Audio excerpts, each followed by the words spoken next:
chama Mãe Desesperada. Ela escreveu há 3 minutos. Caio, por favor, me ajude. Sou uma mãe desesperada. Tenho 31 anos. Sou da igreja metodista. Eu tenho uma filha de 11 anos. Já faz mais de um mês que ela não dorme e não come direito. Isso é desde que ela foi à casa de uma amiguinha dela, que é da Assembleia de Deus, assistir um filme sobre a volta de Jesus. Depois que ela assistiu o filme, ela voltou desesperada para casa. Disse que não iria mais para a igreja e que não serviria mais a Jesus. Começou a dizer que não queria que Jesus voltasse e que o Jesus que ela viu no filme sobre o arrebatamento é pior que o diabo. Meu esposo ficou bravo por eu ter permitido que ela assistisse esse tipo de filme. Nosso pastor também não gostou do ocorrido e disse que a visão que a Assembleia de Deus tem do arrebatamento é um filme de terror. Muita coisa não é segundo o Evangelho. Olha a frase do pastor. Diz que a visão que a Assembleia de Deus tem do arrebatamento, muita coisa não é segundo o Evangelho. Aí, Caio, já levamos ela no psicólogo e nada adianta. Ela vê demônios dormindo e acordada toda noite. Eu imploro, faça algo pela minha filha. Ore por ela. Ela tá ficando fraquinha, perdendo peso. Nem na escola ela tá indo mais. Meu Deus, cara. Olha isso, tá vendo? Antes de você orar por ela, ela pediu para que você respondesse algumas dúvidas que ela ficou do filme. E que ela implorou para que eu te fizesse essas perguntas e que acabou se tornando as minhas dúvidas e a do meu esposo também. Tá bom. Então ela vai citar, são 8, parece, 8. Ela até numera. Tá bom? Número 1, o arrebatamento irá realmente acontecer? Se acontecer, Caio, como será isso? Primeira pergunta dela. Posso responder? Vai, fica à vontade. Ela está fazendo ainda. Não, ela já tem as perguntas todas. Então, como a menina está assistindo, tem 11 anos e tal, essa primeira pergunta responde para ela. Então, o arrebatamento irá realmente acontecer? Se acontecer, como será isso? Certo. O arrebatamento vai acontecer, minha filha. E vai ser uma coisa muito linda. Muito linda. Assim, um abrir e fechar de olhos, de repente, você, seu papai, sua mamãe, todo mundo, gente boa de Deus no planeta Terra, milhões de pessoas. Algumas são pessoas de igreja, algumas são cristãs, outras não. Outras são criancinhas do mundo inteiro, jovens, são senhores, senhoras da terra toda, são pessoas que dedicaram as suas vidas a criar seus filhos com amor, com bondade, a tratar a vida com justiça, a serem amigos e solidários com todas as pessoas. Essas pessoas, num momento, de repente, irão todas juntas ver a glória de Deus, a maravilha do amor de Deus, e vão ao encontro dele. Ao encontro dele. E serão todas transformadas. Todos nós nos tornaremos conforme Jesus, nos tornaremos como Jesus, seremos como Jesus, cheios de toda a glória de Deus. É isso que acontecerá. Mas não foi isso que deve ter apavorado você. Eu tenho quase certeza do que apavorou você. Foi o cenário criado, as pessoas deixadas para trás, aquela coisa horrorosa, um negócio diabólico, não é? Só porque as criancinhas não iam à igreja, eram deixadas para trás, não é? Só porque um monte de papais legais e mamães legais, criando bem os seus filhos, não frequentavam as igrejas, eram deixadas para trás e Jesus não estava nem aí, não é? É um negócio que realmente não é assim que Jesus ensina, não é assim que o Evangelho ensina. Mas eu vou deixar o Braulio fazer todas as suas perguntinhas, tá bom, minha filha? Mas acalme seu coração, por favor. E aí? O anticristo é um homem mau e perverso? O profeta do anticristo será um homem também? O anticristo, ele é um ser mau e perverso. Ele é um ser humano que decidiu não ser mais humano, não ser mais gente. Ele decidiu se casar com o mal. Isso é possível, uma pessoa pode escolher se casar com o mal, se tornar uma com o mal. O falso profeta dele também é uma pessoa que decidiu se tornar um com a mentira, com o engano das pessoas, o engano contra Deus. Mas você não tem que se preocupar com isso, porque ele não tem nenhum poder sobre você. Ele não tem nenhum poder sobre você. Você é de Jesus, minha filha. Você é uma pequenina dele, você tem o selo de Deus aqui, ó. Não na sua testa, do lado de fora, mas aqui na sua mente, no seu coraçãozinho. Você é habitada pelo amor de Deus. Nenhum mal pode tocar você, entendeu? E aí? Os 7 anos de grande tribulação, é verdade, Caio? Não, isso aí já é uma construção, já é uma sistematização escatológica. Agora deixa eu explicar para ela o que é isso, né? Claro. Senão ela não vai entender Você nada. falar para ela que é uma sistematização escatológica. Escatológica é covardia. Então, minha filha, não, esses 7 anos de tribulação é uma suposição que grupos como a Assembleia de Deus fazem, outros grupos chamados pentecostais, eles querem ter uma noção assim bem detalhada de como será o fim do mundo, e eles constroem isso assim como se fossem uns legos bíblicos. Eles pegam pedacinhos da Bíblia e vão montando, são os legos de pedaços da Bíblia que eles vão montando. Aí eles fazem a construção que eles querem. Aí construíram essa história dos 7 anos da tribulação. Aí eles dizem que é crente vai ser arrebatado antes dos 7 anos e que os outros vão ficar aqui no maior perrengue do mundo, a coisa mais horrorosa do mundo, sem Deus, sem Jesus, sem Espírito Santo, sem socorro divino, só com o diabo gargalhando em cima deles. É isso que eles dizem, mas não é isso que o Evangelho ensina, você entendeu? O Evangelho não nos conta essa historinha. O Evangelho só diz: confie no amor de Deus. Nenhum mal vai suceder a você e nem vai suceder a ninguém que seja de igreja ou não seja de igreja, mas que ame pai, mãe, os filhos, o próximo, que ame a vida, que trate as pessoas com carinho, com respeito, com consideração. Está todo mundo protegido. Você entendeu? Pode ficar tranquila. Ninguém que seja gente boa vai ser atingida. O amor de Deus gosta de todo mundo que gosta das outras pessoas.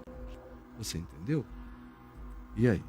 O anticristo matará os judeus e os demais cristãos que não subiram no arrebatamento, Caio? Isso é outra invenção também desse filme que você viu, dessa doutrina lá das igrejas pentecostais. O nome disso é dispensacionalismo escatológico, que é um sensacionalismo escatológico. Seu pai e sua mãe vão explicar isso para você. O que é isso? Eles chegam e eles entendem que para que Jesus volte, certas coisas relacionadas aos judeus têm que acontecer de certas formas. Por exemplo, que tem que haver um templo construído lá no Monte Moriá, senão Jesus não volta. Eles inventaram um monte de coisas que dizem que tem que acontecer, senão Jesus não volta. Em lugar nenhum isso está dito. São apenas construções da cabeça deles. Com relação aos judeus e aos cristãos, o anticristo é um ser antivida. Ele não ama a vida. Assim como Jesus ama o mundo, ama a vida, ele não ama a vida. Houve um homem que viveu há alguns anos atrás e morreu há 60 e poucos anos atrás, chamado Hitler. Seu pai e sua mãe podem explicar para você. Ele foi um homem que odiou demais judeus e um monte de gente. Ele matou milhões de pessoas. Há 60 e poucos anos atrás, 70 anos atrás, você entendeu? O mundo pode produzir esse tipo de gente. Antes de surgir o anticristo, já surgiram muitas pessoas ruins. Mas você não tem que ficar preocupada com isso, porque quem guarda você é o Senhor Jesus. Guarda a sua vidinha, seu coração, entendeu? O que mais? Haverá uma guerra do Armagedon? Haverá uma guerra do Armagedon, mas eu e você não temos que nos preocupar com essa guerra do Armagedon. Eu não sei se eu estarei aqui, se você estará aqui. Ela pode ser daqui a séculos. Não daqui a décadas, pode ser daqui a séculos. Tem muita coisa por vir, tem muita coisa que fala da volta de Jesus que está acontecendo hoje. Mas tem coisas sobre a volta de Jesus que vão acontecer daqui a séculos. Por exemplo, se nós tomássemos a ideia, literalmente, de que haveria um tempo de milênio, de 1000 anos, de presença explícita do Espírito de Cristo em volta de toda a Terra, da presença real de Jesus no planeta Terra, e por 1000 anos tudo fosse um paraíso de amor e de reconciliação, ora, nós ainda estamos aqui hoje. Ainda teria que vir um monte de calamidade para chegar a esse período, e depois ainda haveria mais 1000 anos disso. Vamos supor que fosse literal. Quer dizer, nós estaríamos falando de certas coisas que o Apocalipse fala para daqui a milhares de anos ainda. Se a gente for seguir literalmente essa sequência, que eu não sou tão literalista assim para nada. Eu sempre prefiro crer que as surpresas de Deus são as surpresas de Deus. E quando se diz e reinarão por 1000 anos, pode ser, pode não ser, pode significar só uma expressão de um tempo, de um aeon, de um período de paz na terra promovida pelo Espírito, pela presença real de Jesus. Não é importante. Mas para quem é literal, mesmo considerando literalmente essa informação, isso nos colocaria tendo calamidades acontecendo agora e ao mesmo tempo outras que iam acontecer, por exemplo, daqui a 1000 anos. Se você fosse tomar tudo ao pé da letra. Então, gente, não entrem nessa de ficarem escravos desses filminhos deixados para trás, essas construções lá de Tim LaHaye e Companhia Limitada. Assembleia de Deus adora, e não só ela, a maioria dos evangélicos, mas a Assembleia e as igrejas pentecostais adoram um pânico, uma última trombeta, deixar as pessoas supostamente se convertendo pelo medo. Não é à toa que 70% das pessoas internadas em clínicas psiquiátricas são oriundas desse ambiente, dessa doutrinação do pânico e do medo.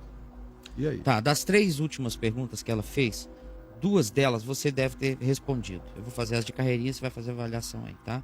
Jesus reinará por 1000 anos aqui na Terra mesmo, tendo Jerusalém a sua sede própria. E a outra, Satanás ficará realmente preso por 1000 anos em cadeias. Você já deve ter. É isso que eu disse, ficará. Se são 1000 anos de anos, não é importante. Ficará. Tudo que está dito é a cronologia, a medição, é que pode ser simbólica, pode ser de significado, mas Satanás é preso significa é contido. Jesus reina significa absolutização da expressão concreta do sentimento e da visibilização da possibilidade da bondade, da experiência da bondade entre os homens, apesar de ainda haver morte, de não ter havido ainda a plenificação de todas as coisas nesse milênio lá do Apocalipse, se a gente o jungir com a descrição de Isaías sobre o novo céu e nova terra, que também tem qualificações relativas. Naquele de Isaías, no chamado milênio de Isaías, as pessoas morrem, só são muito longevas, mas a vida continua com as suas relatividades. Entendeu? Ainda não é a plenificação de todas as coisas, assim como no Apocalipse também ainda não é a plenificação de todas as coisas. A última pergunta dela. Qual a diferença entre o tribunal de Cristo, onde os salvos serão julgados, e o grande trono branco, onde os ímpios serão condenados? Isso aí é mais coisa para fazer confusão na cabeça das pessoas do que... Uma criança de 11 anos com essas dúvidas. Do que qualquer outra coisa. Porque em momento nenhum o Novo Testamento faz essa distinção. Assim como o Novo Testamento trata, conversão é sinônimo de novo nascimento, que é sinônimo de regeneração, que é sinônimo de batismo com o Espírito Santo, que é sinônimo de selo do Espírito Santo, que é sinônimo de nascer de novo. Tudo sinônimo. Reino de Deus, reino dos céus, são expressões sinônimas. Mas tem teologias que separam tudo isso. Salvação é uma coisa, regeneração é outra coisa. Batismo com o Espírito Santo é outra coisa. Selo do Espírito Santo é outra coisa. É coisa de quem não tem o que fazer. Você entendeu? De ficarem com essas minuciosidades é de burrice mesmo, é de ler e não entender significados e ficar preso à letra. A letra mata. São os significados que vivificam, são as coisas reais que vivificam. Do mesmo modo, tem todas essas tentativas de distinção, porque é trono, meu amigo, que não acaba mais, se você for entrar nessa. Tem o tribunal de Cristo, onde cada um de nós será julgado segundo o bem ou o mal que tiver feito por meio do corpo. Tem o tribunal do grande trono branco. E eu vi um grande trono branco, onde se aproximaram todos os homens, foram julgados. Aí tem, quando vier o Filho do Homem, na sua glória, sentar-se-á no seu trono, Mateus 25, separará os cabritos das ovelhas, já é um terceiro trono. E vai botando trono. Cara. Vai botando trono. Sério, no fim, você tem uma escatologia onde tem o trono do tribunal de Cristo, tem o grande trono do trono branco, tem o trono do julgamento das nações, tem o trono do julgamento dos anjos, é trono que não acaba mais. Quando na realidade, quando se diz, por exemplo, no livro do Apocalipse, e trouxeram os livros,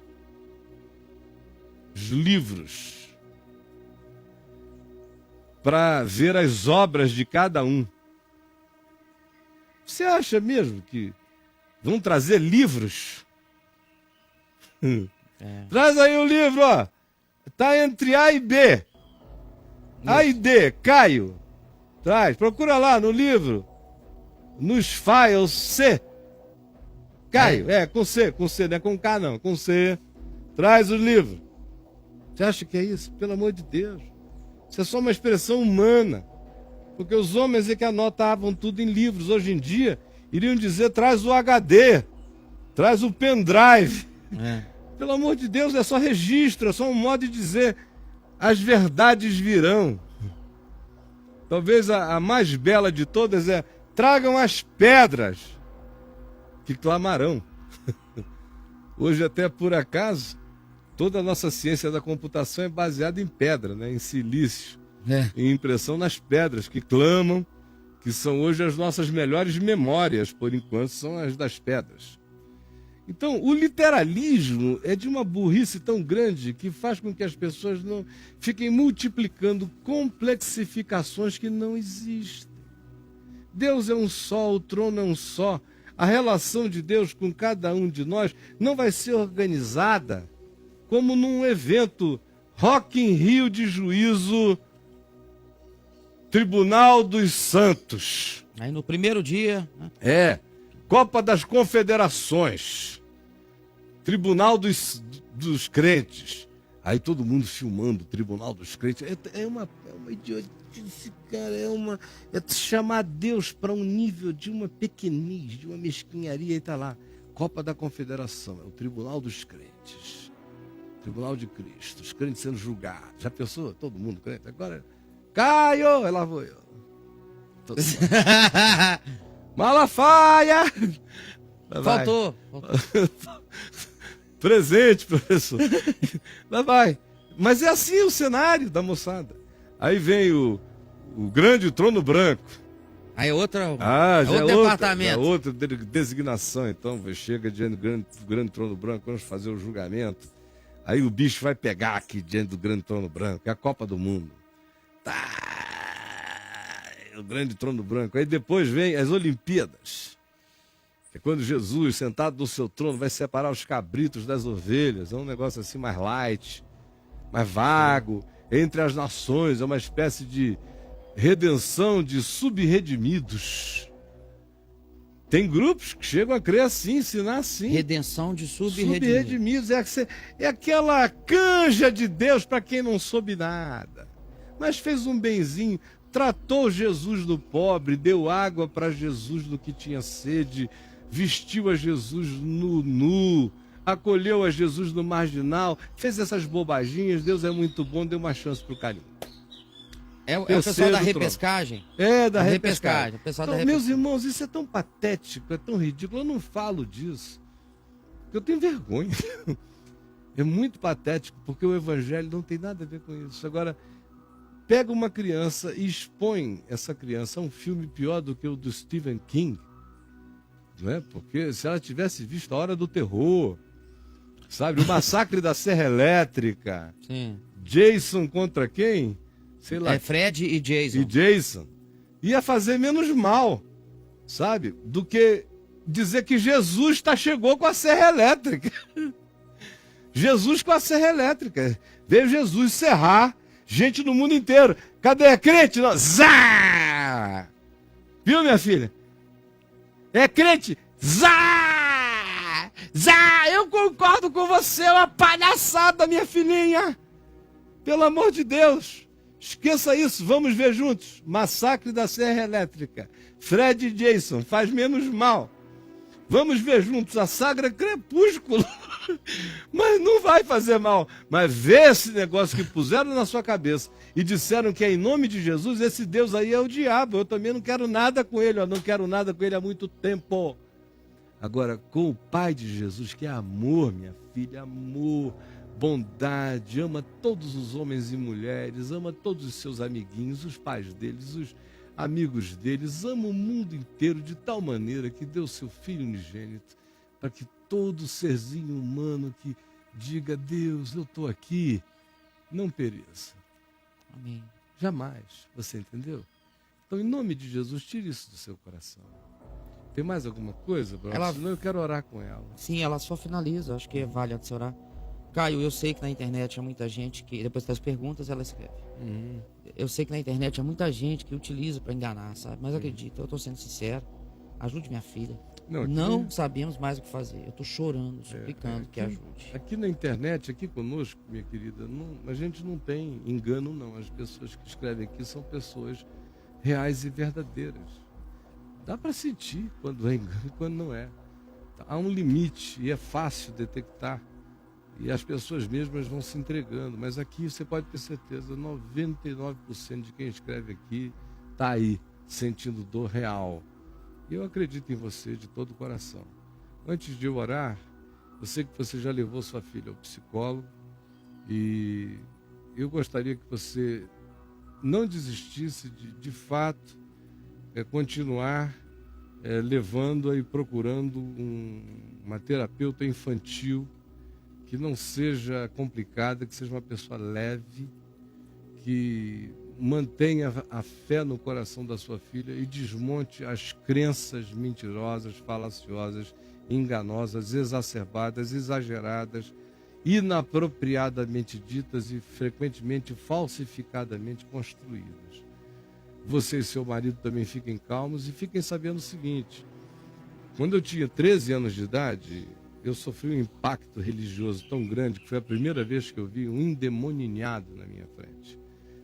Foi um endemoninhado de verdade mesmo. Não é esses aí de Universal do Reino de Deus que sai no grito, não é demônio, é sugestão. Estou falando de possessão demoníaca braba.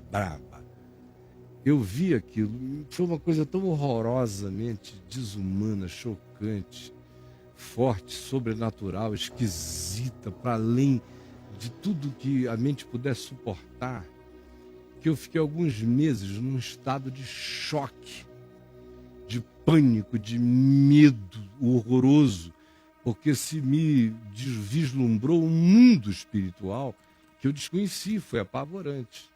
Eu faço uma ideia do que chegou à cabecinha da sua filha. No meu caso, durou um mês a 2 meses e foi aliviando o processo.